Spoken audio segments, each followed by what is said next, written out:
Okay, well, thanks so much for inviting us, Jude. It's been a little while. As I said, I'm recently retired, and I haven't been in this new year for a few months, so it's very fun for me to be back and mingling with your students. I honestly think that we are in a very exciting time for doctoral education. It is changing in so many ways, and I've thought about this, as I mentioned, for many years, over 20 years. And what initially got me thinking about it was what probably many of you are here thinking about today is careers. When I got my PhD, pretty much every single peer and myself went into academia. That wasn't really an issue, it wasn't about careers. Now, of course, only about 30% or so of PhDs end up in academia. And all of a sudden, it seemed we started to realize, well, are we actually educating them for what they're actually doing? And so that was kind of the start of us thinking about what we could think about. And early on, when this realization came to the fore, what happened was a lot of people, and all good, started adding add-ons to their degrees. So they added internships, they added professional development workshops, they worked to create skills, and they did this and that. But none of this was fundamental to the degree. It usually wasn't counted towards the degree, so the thesis has always been really the primary focus of the degree, and these things, as good as they are, and as useful as they are, generally did not count. They influenced the individual, but they did not count. They did not consider this part of a degree. And we began to have problems with that concept in that, although as I said, I'm not against those at all, I'm for them. But it places some really important concepts outside what we believe the focus of doctoral education should be. And what we've, a big focus of ours over the last, I would say, decade and a half has been to focus on the dissertation. Not only the dissertation, other things as well, but on the dissertation and what that could look like in this era of changing careers, but also many other changes that are happening. So changes in society, changes in the world, changes in our understanding of how we interact with each other, the change in the student body, and you're familiar with this in education. You have all kinds of diverse students coming in at different ages, different experiences, different identities, different interests, and so it's not abnormal to you, but in many programs it can be fairly uniform, but this is diversifying. The academy is changing partly in response to these things, but sometimes the academy changes without it necessarily affecting how they think about student, and particularly graduate education. And so all of these factors, it seems, have miraculously, in my mind, converged, not only on one thing, of course, but on the thing that we're talking about here, that what graduate students, doctoral students learn in their deep, fundamental way of thinking of scholarship. So what bothered me early on, and I know it's not only me, is that when students are going out into the world or in the academy, and I would like to emphasize over and over again that this is not, what I'm going to be talking about is not only about alternative careers, it's also about careers in the academy, because I don't think there should be necessarily a separation. They are all relevant here. But the world is changing, so I think we probably appreciate that it's increasing in complexity, it's increasing in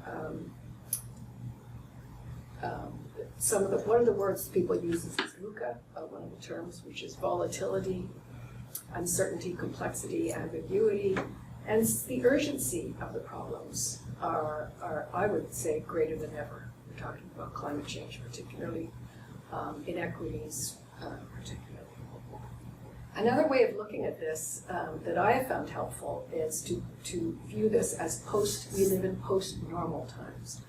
And which means that the ways, at least Western society has viewed the ways of thinking and the ways of acting in the world are no longer adequate.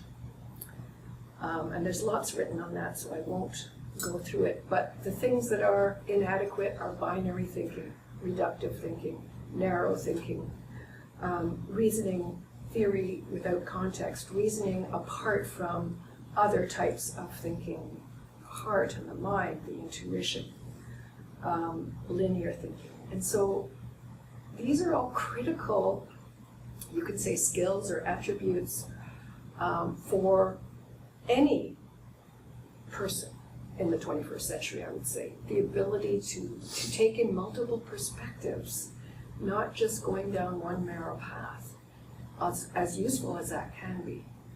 So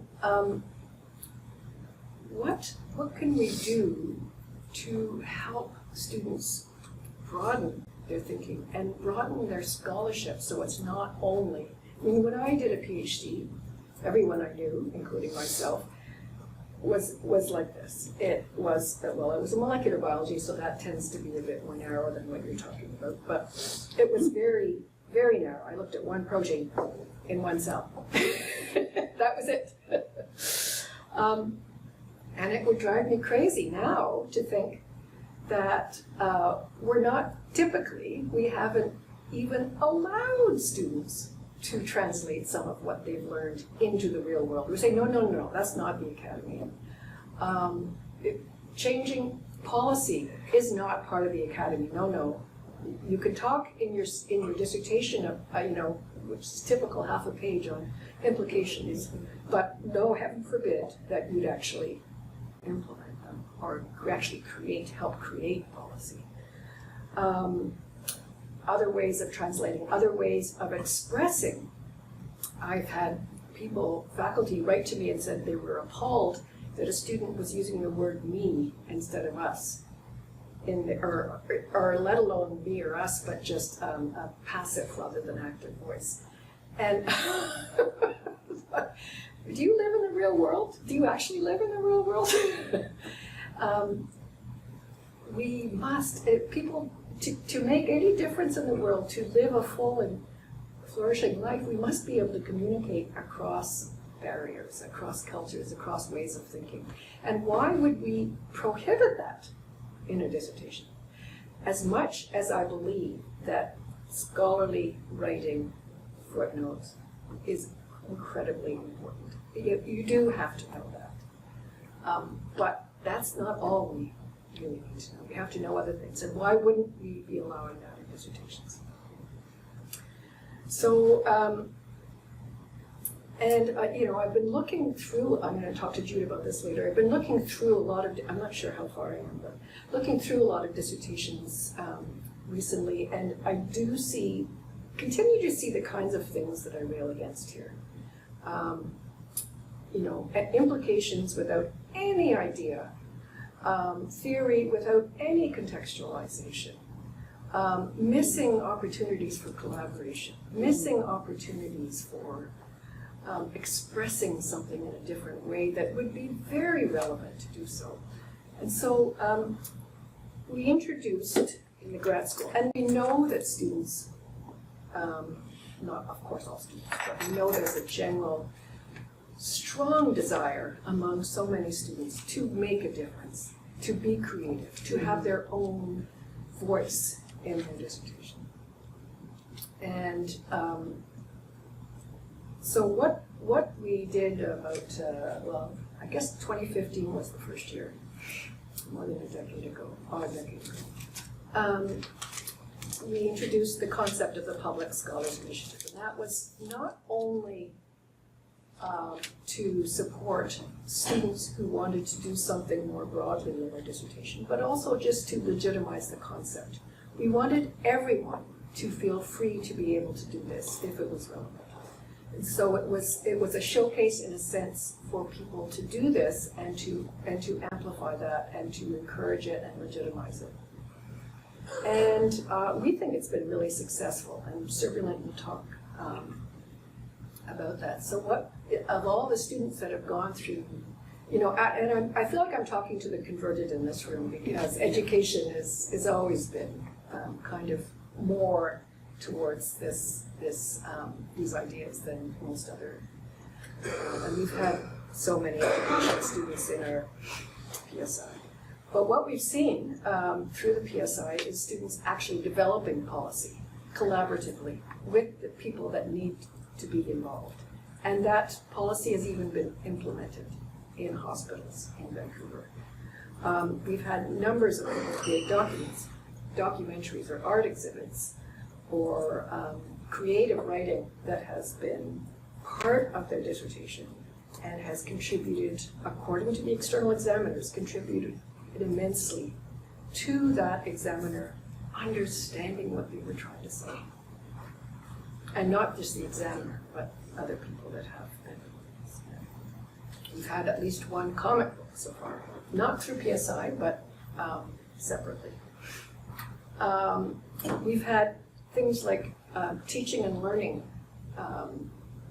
chapters in science dissertations, or reflective essays in science dissertations, or empirical studies in creative arts. So broadening the perspective, incorporating multiple perspectives, systems thinking is something I haven't mentioned, but it's really important in this day and age to think broadly, understanding the interconnections between things. And I won't take too much longer, but what we found, somewhat surprisingly to me, was a deep impact when we surveyed the students, deep impact on their identity. And what we mean by that is how their scholarly identity. So many students have wanted, or didn't even articulate or think about it, but deep down they have wanted to do something. And this has allowed them to do that, to express that identity. We have been told that some students, are told, no, even though you have this experience, even though you have this passion, no, that's not what we do in the academy. This is what we do. And this has allowed them to think more freely. I mean, it's not universal. A lot of people just don't have the opportunity, or a lot of supervisors are not on board with the concept. But it's been really, and Serpulent will go on probably at some length as well, about how it's impacted them in a very foundational way. We've been finding, you asked what we've learned. We've learned that it's, over the decade, it's less controversial than it was. The external examiners of the unusual dissertations have been almost uniformly positive, excited, interested, and often said this is a really good thing to be doing, and I'm going to take this home to my department. We have seen a lot of impacts made. And a doctoral education, you're not expected in those few years to make a huge impact in society. That comes from a longer effort. But nevertheless, they have made impacts, and they have learned how to make impacts, which is even more. So maybe I'll stop. Oh, one last thing is that we were surprised. Another thing that we learned was that a lot of students said they are more interested in an academic career than they were before, because they realize now they can actually do this as a professor. Okay, I'm going to stay here and continue this. And we have a lot of PSI students that are professors. Now, I'm sure one of the questions you'll ask, how has the experience of doing more diverse dissertations affected their career? And we don't know that answer yet. We're going to be studying that, but we don't. So, but the hints that we're getting is that has been very helpful. Okay, I think I'll stay on. Okay. Thank you, Susan. It's always fantastic to go after Susan because now we have the theoretical underpinning and how we approach this. So I'm just going to kind of segue this into like how I got converted in that. I was hired right out of my PhD. While at the interview, Susan asked me, how long do you have left? And I said, it's just a conclusion, 20 pages. I say 2 months. It took me 8 months, of course. And I'm a political theorist by training. I've been teaching at my department. I'm still teaching at my department. It's 12 years now I've been teaching. And obviously we're political scientists. We are taught by Whip Karl Marx, this guy with the beard, if you didn't know the impressive beard. And to my eternal shame, I didn't know he had a PhD. I didn't. Of course, I know all of his writings. I know his journalistic writings. Like, we read about that, we talked about that. And I discovered he had a PhD completely by accident after I took this job. And because we are kind of professional rabbit hole explorers, I thought, oh, I need to go see this guy's PhD. I wonder what it's about. Like, because it's early Marx, it's a big deal. I want to see him like this, like, and it's a disappointment. It's you know, comparative analysis of the nature philosophies of Epicurus and Democritus, like something. And I said, okay, let me take a look at it. And it took me maybe 5 minutes to realize I have had absolutely no challenge navigating this dissertation because it is identical in form to mine. There are 200 years between our PhDs, give or take. There's an introduction, chapter, conclusion. Nobody's ever read Marx's dissertation, I think. He never talks about it in any of his writings, and I have read quite a lot of his. Nobody talks about Marx's PhD unless they're studying that kind of thing. Imagine this, 1820s, Karl Marx gets a PhD. 2020s now, imagine how the world has become complex, as Susan was saying, the VUCA, the challenges, the changes, just imagine. And we have somehow settled on the idea that the PhD, or we've settled on its final form, we don't need to think about that. Whatever we've done in the 1820s, that's good for you in 2020s. You have to do the exact same thing. And this was a moment for me that I had to kind of stand up and walk around a little bit, because how have we settled on this? That this highest degree of educational acknowledgement, this is the most educated you can get anywhere on earth. We've been doing the same thing for the last 200 years.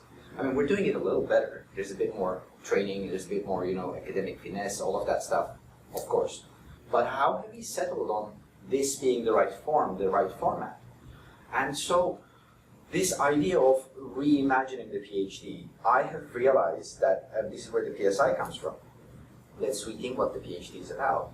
It's not only a little bit delayed even, we are the ones delayed. We are the ones behind the world, that the world's already moved on. And we're kind of catching up with this.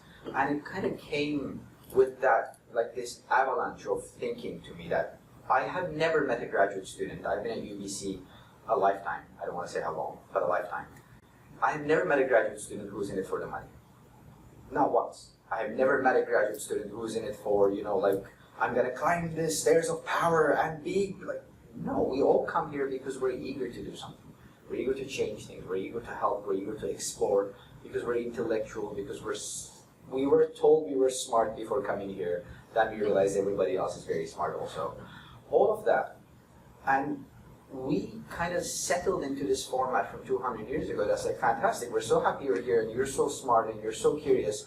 Get into that room, 6 years, go deep and deep and deep, and come out with this one thing that maybe 3 people are going to read.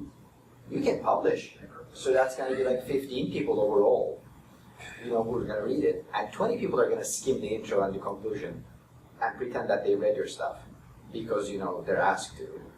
How have we settled into this, like, this lifetime of work that we're bringing, this lifetime of experience that we're bringing is going to be this inconsequential, irrelevant thing, and that we are burning with passion to do things, but we're going to do it after. Just take 7 years, 6 years, depending on what field you're in. Take all the time. After that, maybe you're going to be able to make some change, and that's maybe if you haven't completely transformed into that form of lock me in a room, I'm going to produce articles, because that's what's required. So when I joined the PSI, I told this to Susan, so it's not a big confession at this point. I thought, look, I'm about to graduate, I'm going to look for a real job, and that's a good position. I don't want to go back to my country. I'll hold on to this while I look for a real job. It took me about 6-7 months to think, that's the realest job I'll get. I'm not going to feel that rewarded after. There's not publishing an article, even in the top tier journal of my field, which is political theory. That's going to give me what, maybe 15 minutes of joy, and then I'll be able to name drop every once in a while, but that's it. But this actually helping people change things, actually make differences, I thought this is going to be the most meaningful thing I'm going to do. I don't think I'm going to do anything more meaningful with that. And I've kind of delved into this with a genuine passion in that. How can we do this? How can we do it a little bit better? How can we help people doing this a little bit better? And so, as Susan said, quickly segueing from there, when I took over 8 years ago, even the earliest stages of PSI in some departments have been a challenge. It almost always came at the cost of martyring the student and just saying, what if I, poke this thing with a stick? Was an uproar in the committee. Oh, we've never done this. It's never done in this. This is not what we do. No, this is not. Why do you want to spend years of your life into this? Just publish 2 articles. In that time, you're going to engage with communities and create whatever it is. Just no. And now, 8 years after, 10 years after the PSI, it is very common. Things that would have been unimaginable 8 years ago are routinely offered. And supervisors, in fact, suggest that their scholars contact the PSI and think about how we can do these things a little bit more public scholarship oriented, but also without creating more suffering for the student, without adding 7 more years into your PhD, that you have to get into more debt and just burn from both ends and just completely die at the end of it because you wanted to make a difference. How could we help reimagine, rethink, recreate a PhD that's one of really good article names that Susan wrote at the time, PhD at the end of the world. When you make a PhD at the end of the world, how could you make it meaningful? How could you say, on the day of your defense, how could you say, you know what, I've already done a good job. I've already changed things. I've already contributed to somebody's life, a group's challenges, an issue getting better. I've already helped the world that I'm in a small way, and I'm getting a PhD also. So, in fact, this was the very first thing. After it, I have realized a bit more the emphasis that Susan was putting on. This is the PhD. This is not also on the side. This is the transformative enterprise that you're getting into, of your identity, of the world. It's the same thing, and it could be the same thing. So when the earlier concepts of the PSI and what is today's PSI, we have a number of public scholars, quite a few public scholars or alumni. There's 6 of them are faculty members at UBC. There's one in the Faculty of Education, Harini Rajagopal is in LLED. And she has volunteered to approach anybody to help with the PSI applications and PSI discussion. She has volunteered repeatedly. She was our opening speaker this year. We have 6 faculty members at UBC, and I occasionally go to them to adjudicate applications. Because this year we have just launched the PSI yesterday, the 10th cohort. It's all over the place. And adjudicators routinely tell us, I don't think I would have made it this year with my application from 8 years, 9 years ago, because we have transformed a little bit. The ground has been transformed. To be very pragmatic here, of course, we put over $3 million into this over the last 10 years. It kind of changes the conversation a little bit, but it also changes thinking. It also changes what it is that you can do, what it is that you could achieve. So, because we were launching the PSI until yesterday, I was honestly very busy with that. So I have just did a very fast, I went to the PSI website, said, okay, just show me the scholars from education. And I just wrote down names. This is definitely not exhaustive, but I am urging any one of you who's interested in discussing public scholarship to approach and scratch those people's doors and just tell them, let's have a conversation. So Jonathan Easy, Daniel Gallardo, all of them sitting right there. Stephanie Glick, Keith Dormont, Sonia Medal, Neila Millet, Claudia Diaz, Serena Napi, Omer Aijazi, those people are from this department. Quite a few of them, Claudia, Omer, I already know, Seriana definitely, quite a few of them already have faculty positions, if that's the kind of thing that you want to do.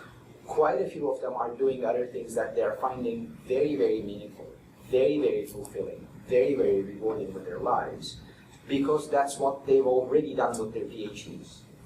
And as part of my job, I do incoming interviews and exit interviews. So when a public scholar joins us in the first year, second year, third year of their PhD, I ask them, what do you want to do? And often they tell me, I don't know. I want to do this, but I don't know.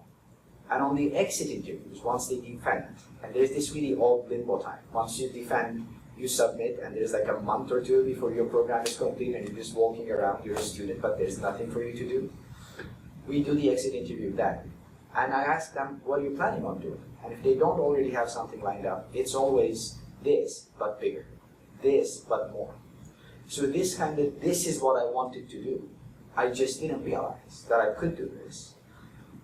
I think PSI's major contribution to the transformation of UBC and through it academia has been this changing of the mindset.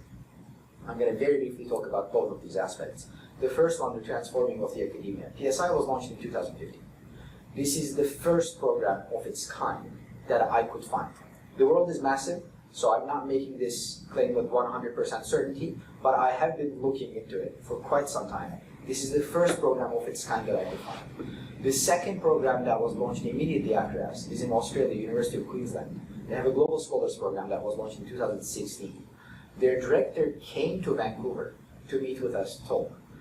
2017, there is one in Concordia. Their website explicitly acknowledges UBC PSI as an inspiration. And then from after that, it's kind of mushrooms. It just starts everywhere.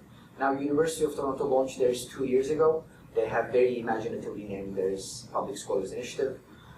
We should have definitely franchised it, absolutely. But Dalhousie has one, Calgary is launching one.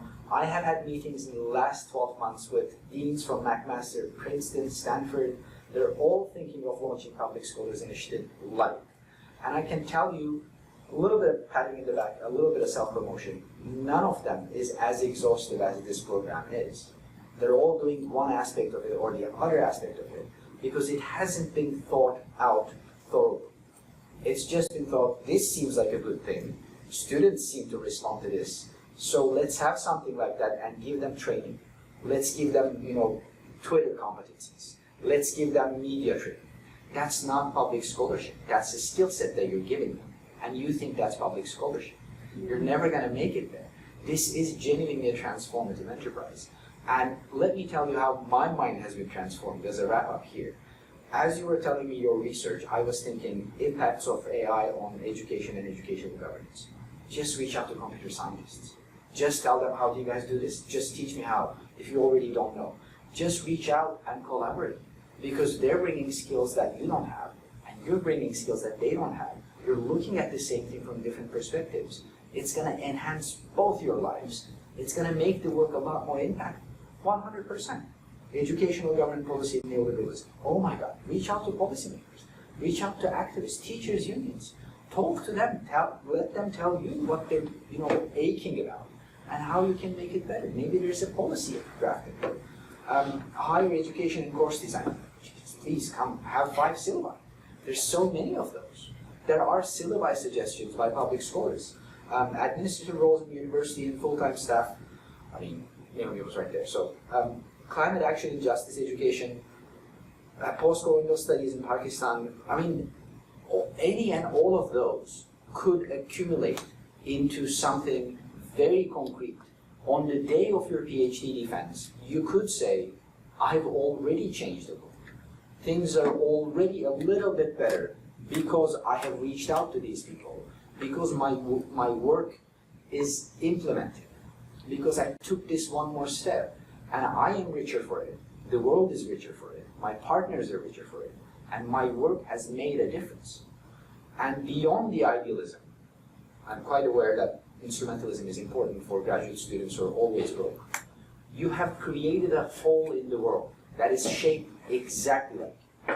There's nobody else who is collaborating with computer scientists on artificial intelligence on educational design and governance. You will be the very first person who is bringing not that knowledge, but also that collaboration in these contexts. You are breaking ground. So the things that you're doing in changing the world, in bringing your work to impact the world, are also serving you. It's not just mental transformation, not just lifting up the world at these end times, but also genuinely creating a hole for you in the world that you were hoping to dig from the beginning. And you can keep doing that. So PSI has been tremendously successful. It really has. It has transformed the thinkings of so many supervisors. 8 years ago, I needed to go out to coffee with supervisors, just trying to tell them, look, those are the things that public scholars could do. This is why it's not a wasted time or effort for your scholar. Now, those people who are like, no, this is not what we do, are sending scholars to us, sending emails to me and saying, can you meet with this person and help with their PSI application? And we have public scholars who have created documentaries. We have a graphic novel, actually, from the PSI. We have podcasts. We have cell phone apps. We have exhibits, obviously. And these aren't things that you have to do on the side of your dissertation. We're not asking you to take 2 more years and also create something. This is a chapter of your dissertation. This is a work that you already wanted to do, that you're already eager to create, that you will create. That's going to have an impact, and that is a chapter of your dissertation. 10 years ago, that would have been outrageous. Now, it's so common that you could easily do it if you're interested. So, yeah, I think I'm just going to wrap it up here. I could talk about it 50 more minutes easily, or like 50 more hours, obviously. I could speak to any one of those scholars that I have named from this department, but I think it's a lot more helpful for you to just kind of scratch at their door, get a cup of coffee, ask their impressions, see if the program's for you, but more important, see if the idea is for you. Because there is a cost to it. There's definitely going to be a cost to it, no matter how much we support you. It's going to take your time, your energy, your resources, your passion. It's going to take that. My impression from the sidelines is it's almost always have been worth it. Almost always have been worth it so far. But that's a decision that you have to make for yourselves. And if you're interested, do reach out to us and see, maybe we can have a conversation and see what is the best way of talking about that stuff. So I think we're just going to stop there. Yeah. Do you want me to start talking while I set this up? Sure.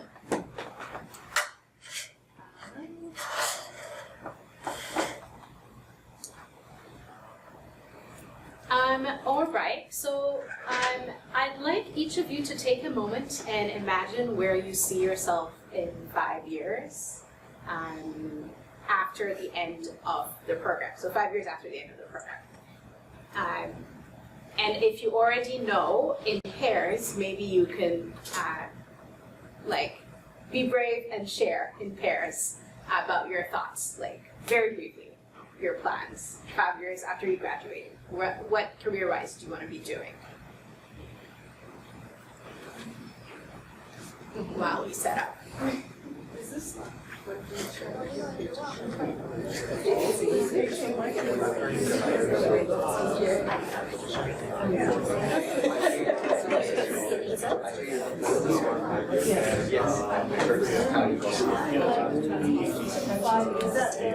I can't guarantee you Yeah, we could try it. Yep. Where are you in 5 years? If I have better so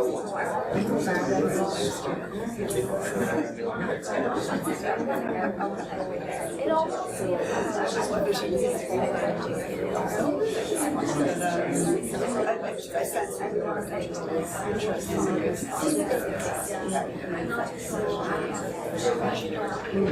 Okay, so I hope you've had a moment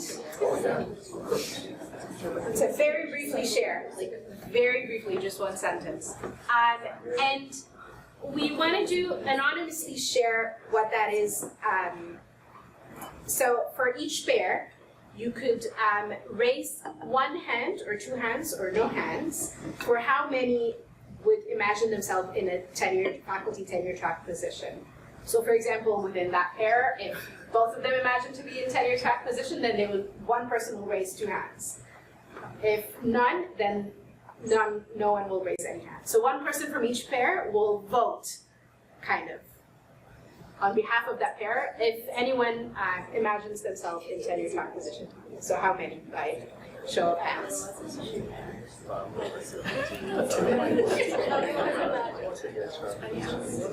Okay, so we have 2 so far. Any more, or is that it? That is pretty impressive. Maybe I should leave. I think there's probably some some kind of I imagine a lot of people are saying maybe, maybe not as well, Okay. right? And depending what that looks like. And another consideration too is that a tenure track position has broadened in terms of what it is at UBC and other universities now, that we have an educational leadership track, which is also a tenure track position, but not in the traditional sense of the traditional academic. So even what it means, like you were saying, both Sibulant and Susan, what it means to be a faculty member has really changed too, and what it can mean, I guess, the opportunities, rather than am I going to be this or this, right? But anyway, I didn't want to. Great. I'll let you go. I mean, so I'm glad there's diversity of thought in the room, and really what I was going to encourage you to think is to not put all your eggs in one basket. You know, like when you invest, they say diversify your investment in stocks and bonds and gold and real estate and what have you. So yeah, with this, long 4, 5, 6, 7, 8 or more years of a PhD or an EDD, just having one goal of securing a tenure track career, faculty career, raises the question, what is my safety net? What if that doesn't work? What are other factors to consider? And I'm glad some of you are considering those things. And because it's not just about how qualified you are, but also how many positions are available in what fields, when, and where. And also think about, is tenure track faculty positions really the only fulfilling career option out there? Because, and is it really that fulfilling, at least for you? Because you may need to give up a lot of work-life balance until you get tenure, and is it really worth that investment for you? And not because that was the route that some professors took, it means that it's the best route for you, because things might have been quite different when they got hired in terms of labor market demand. But also, it's not just about labor market, but also what brings you most fulfillment. So when we look at the stats for a number of graduates in EDST who end up in tenure track positions, the reality is not actually that grim. It's not like 30%. It's more than that. And we did a study as part of our initiative, which I'll talk about in a moment, with 289 alumni of educational studies between 1968 to 2020 across all our graduate degrees, so PhD, EDD, MA, and MEd. And I invite you to really read our full report, our final report. And as you can see, within higher education, PhD, 76% end up in higher education. And within EDD, it's 56%. With EDD, some work in K-12, some are self-employed, and it's distributed across. So a big portion end up in higher education, but the other question is higher education doing what? In terms of employment, and in terms of universities, unsurprisingly, 24% work at UBC, and then the second after that is VIU, but people work in 52 different universities across the world. And in terms of what they do within PhD, we looked at the latest decades, which is the 2000s and the 2010s. So there were 70% who were professors from the people who responded to us, and that dropped to 35% in the decade of the 2000s. So that's 2010 till 2019. And at the same time, there is a rise in the number of people holding staff positions in that same decade of the 2010s. And I think that corresponds to the increasing of management and professional staff positions that have become available in universities. In the EDT program, and though it's not usually thought of as preparing graduates to become professors, there's also alumni who become professors, especially in colleges or less research-intensive universities, and there are many in senior administrative roles. So when we ask alumni how they were supported in their careers, because we asked them, where they work, how the program supported them, and what their recommendations do they have. And there was a mix of reactions. Many were very, very grateful for the recommendation letters, for the strong theoretical foundation, especially in critical theory and social justice theories, which was so helpful across whatever work that they're doing. And not just, grateful for impact on their careers, but also grateful for being inspired. Who they are now and who they become has been very much influenced by their relationships with many inspired professors. And at the same time, many saw that mentorship for career diversity was strongly lacking. PhD graduates especially were most vocal about that, but so were MEd graduates. And I think you can see that tension about, what is the purpose of a PhD program in the PhD self-study report. If you read that, you will see, what does EDST think the purpose of a PhD is versus this report. You can see some tensions in between those two, because there are some that see that it's, preparing people for research and preparing people for those tenure track positions to an extent, and saying, we can't really support a vocational education. And then I think I push back and say, this is exactly vocational education. You're preparing people for the vocation of the professoriate if you just focus on that. But anyhow, back to alumni's feedback. I think some alumni wanted to underscore that their students can be interested in a range of careers. So it's not just about the non-availability of tenure track positions. Students can have different interests, and they wanted that there would be more acknowledgement and interest in students' career aspirations, and they also objected to the culture of seeing non-tenure track positions as second place. And so one quote said, "For me, the issue is the ethos of the department that values academic pursuits above all others. To better prepare students for diverse career paths, these paths should be held up as legitimate and valuable career options, not some sort of second-place careers." And again, different professors have different views. Some professors are super supportive of diversity of careers, and some professors, I guess, this was how they were academically trained, and so, yeah. I guess the reason for me that is so important is I personally have seen also alumni who struggle after the PhD. They were focused on this tenure track position, and then it doesn't work out and it takes time. And I was contacted while we did that survey by several alumni who expressed the desire to share their experiences and to pass their voices, especially about how they spent years looking for tenure track positions. It didn't work for them. It affected them. There was depression, loss of self-confidence, and it's not just that. It's it's a huge emotional burden, but it's a financial burden too, because you might be in debt, spending all those years, and then it takes longer than you think to secure a position that you are aiming for, and then and now that person is looking for work in the government, but that was not something that they were prepared for from the outset. And I also see it as an equity issue. Santa Ono observed in the Faculty of Graduate and Postdoctoral Studies Symposium, Reimagining the PhD, that it's an ethical and moral responsibility of universities and leaders of these institutions to ensure that we somehow calibrate and align the output of our graduate students with opportunities that exist for them post-graduation. I would agree, and I would add that it's not just sufficient to attend to issues related to, diversity of students when thinking of inclusion in terms of background, ability, identity, socioeconomic status, sexual orientation.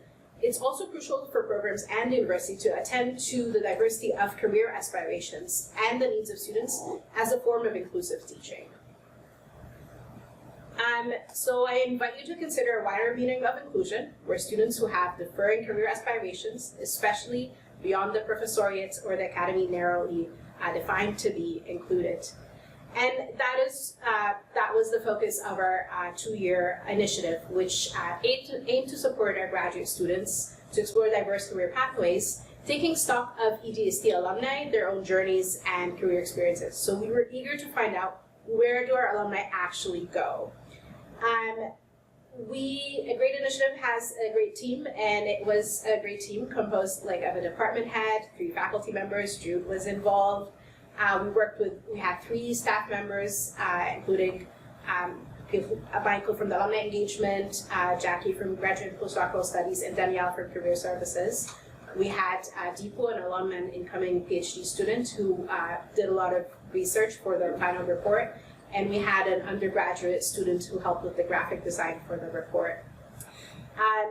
And this is a snapshot from our website. It has all our deliverables. I encourage you to just Google EDST Diverse Careers and explore it. Some of those deliverables include 71 alumni profiles. Browse them. You can filter those by sector, by decade, by program area, by concentration, depending on your interest. This is how a profile looks like, and this is an alumni who graduated 30 years ago and was very eager to participate. We also have alumni stories where alumni respond to Q&A about their life journeys. And it took a lot of research to construct those questions, and we drew on similar models, including TRACE and, again, the UBC PhD Career Outcomes study. We also have panel recordings with alumni from different sectors, such as higher education, public sector, entrepreneurs. And in those recordings, you can learn about stories of alumni, and just as for example, we have one PhD alumni who became a cooking coach, another became mayor, another founded a nonprofit for educational support for children facing housing insecurity, and the alumni worked in managing education in Indigenous government. We also have career journey videos for, again, people in different sectors, Indigenous leaders in the K-12 system, people in community organizations, people in international organizations such as UNICEF, or senior leaders in higher education. So I highly invite you to explore all of that and read our final report, which contains recommendations for the department, faculty, and UBC in terms of how to better support students in preparing for career diversity. To end, I believe this question of where to work and what to do with your life is just one of the most rewarding questions to reflect on. And I urge you to take it as seriously as you take your PhD, and consider, who you are, where do I come from, where do I want to go, what kind of impact do I want to make, how does it fit me with everything else that's going in my life. Identity matters in career choices, ability, parenthood are big factors, but also work-life balance. And so I want to leave you with those tips. Consider taking different roles on campus to explore different departments and units and beyond. In the government, you could, there's an internship program in the community sector. Connect with alumni on our website. If they leave their email, they're open to having a coffee, so you can connect with them if you wish. Again, browse our report, push back on the idea that professorial jobs non-professorial jobs are second place. And if you want to take it even further, if you are a student leader, consider creating diverse activities, not just research and publications and conferences, but we had Career Connections Day where we interacted with alumni. And if you want to even take that one step further, you could hold the department into account to our report. It's built on our alumni voices.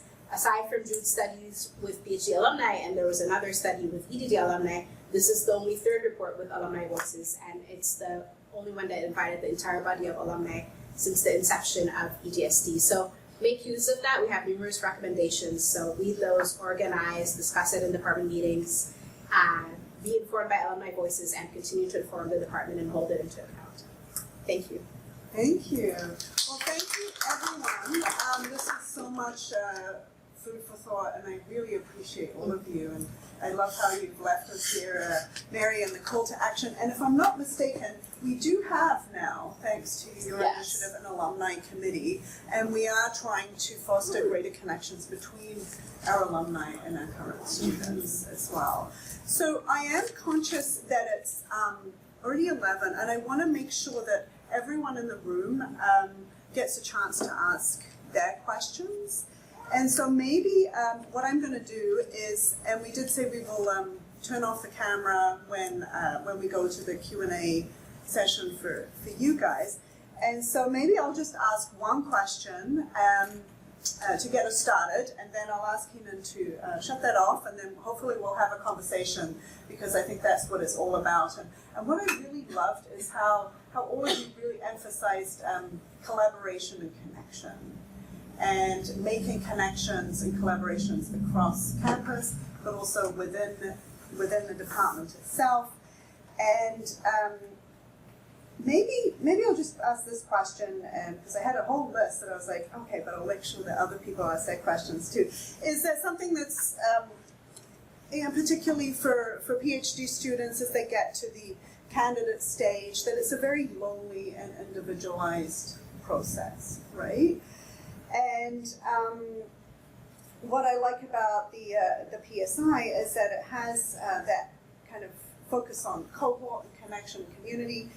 And so I was hoping maybe kind of to hear from Susan and Subulant in particular about the kinds of collaborative ways to do a doctorate that you've noticed, or how students have been able to make those connections. So to give some more concrete examples of what that looks like. And then I guess in terms of, as people go out into the workforce, how have you made those connections? For example, like you're now in the Faculty of Medicine, so how did that happen? So just in terms of those connections that students have been able to make that foster their ability to do well and have a more meaningful, engaged, and collaborative time during their PhD, given that it's, or EDD, given that it's such an individual project, and then the connections people can make as where they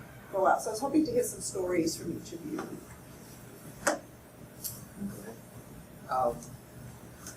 Okay, so it's a bigger question. So what are some collaborations that I have noticed? There are many different ways.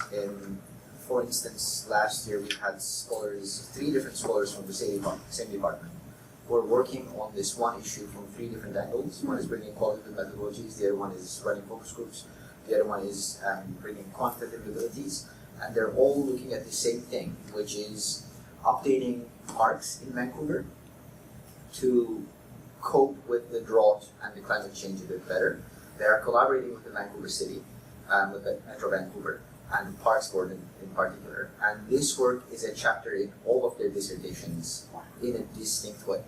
This year we have 2 scholars, one from geography, one from SPPH, School of Population Public Health, who are looking at the impacts of heat on elderly people living in rental houses. And geographer and a population public health person, PhD students, they're both bringing completely different expertise.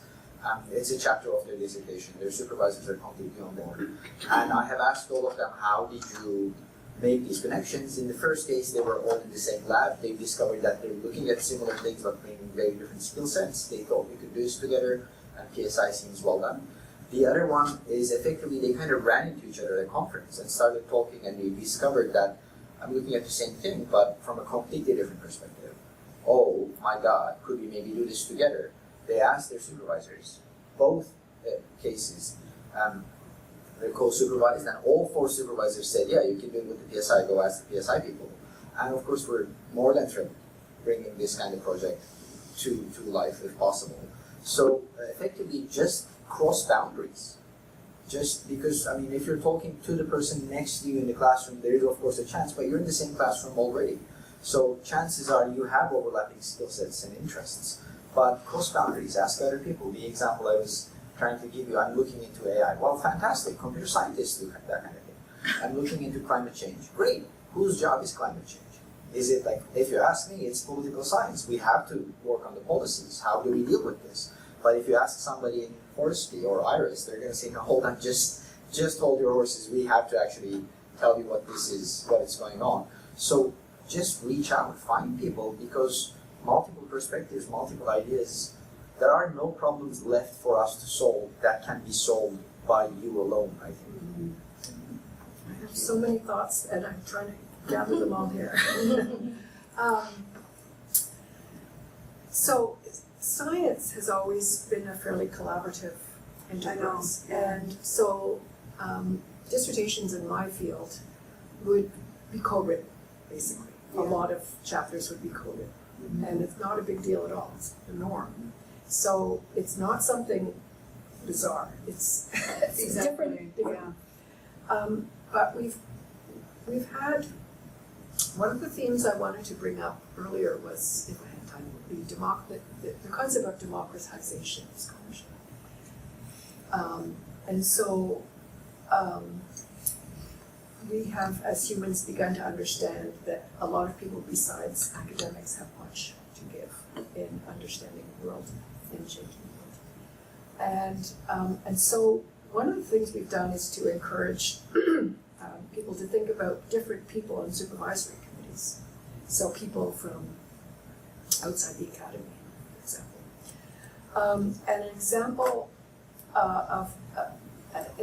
of this in one of our PSI students was Jessica, anthropology. Yeah. So she collaborated with an Indigenous woman to create a documentary and a bunch of, a bunch of other things as well. And that woman was considered a co-author. And she was actually at the defense. And they shared in the credits of much of the work. And so that's an example of democratization in the sense that, this person, we're not just studying this person. We are working together to understand something together. And why wouldn't we call this person a collaborator if that's what's happening? And there are tons of other examples. Let me just, one other that I can think of. One was in an early student PSI. Was in IRES, and that's very collaborative. Already, and they were, but not in dissertations. The supervisors collaborate, but then it's not in the dissertation. But this case, it was, and so the student had been collaborating with an NGO, a governmental organization, to look at some surveys and some policy issues, and that was a true collaboration. They worked together to accomplish something, and one of the outputs of that was a policy report, or at least some kind of report to the public, and so that was one of the chapters of the dissertation. So that was collaboratively written, collaboratively thought through and designed. So that's just another example, but there's many, many examples. Yeah, this is great. Yeah, I think you raised two interesting points, like collaborations for work, but also this idea of feeling lonely at the candidacy stage and working on your own. Particularly social sciences and humanities. Yeah. You're absolutely right. It's very different than the sciences and engineering. And I think for me, while in the PhD journey, what helped me so much was the writing groups. So Shauna had writing groups in the early morning. That and Lena Ignatovic had started a PhD guild, which is a group of PhD students agree to meet together and commit to meeting monthly and checking in, sharing their goals for the month, and then checking in and holding them each other accountable, sharing their struggles, and I believe we also checked in online every 2 weeks. So this was super helpful because you get to meet, you create a small group that isn't necessarily just your cohort, and you don't feel you're alone. You share your frustrations, and someone else helps you because they've been through something similar, and then you feel like you're going to meet them again in a month, so you need to report back to them, so you want to work on that. So this was super helpful.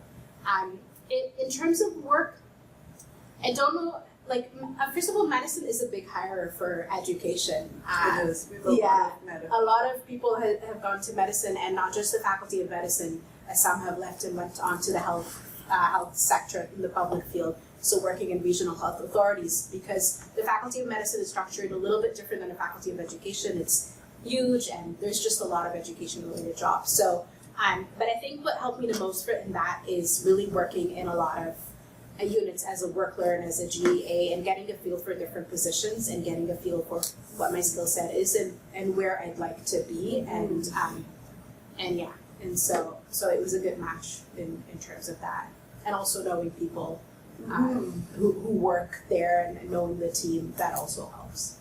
Yeah. And then, as they say, I think that the average person now has 5 different careers I was going to say in that. their lives, and so we move from one thing to the other, and we even have alumni who went into faculty positions and decided, okay, this doesn't work for me anymore, so I'm going to do something else in government or back to the school system, and so that's that sort of open career path idea.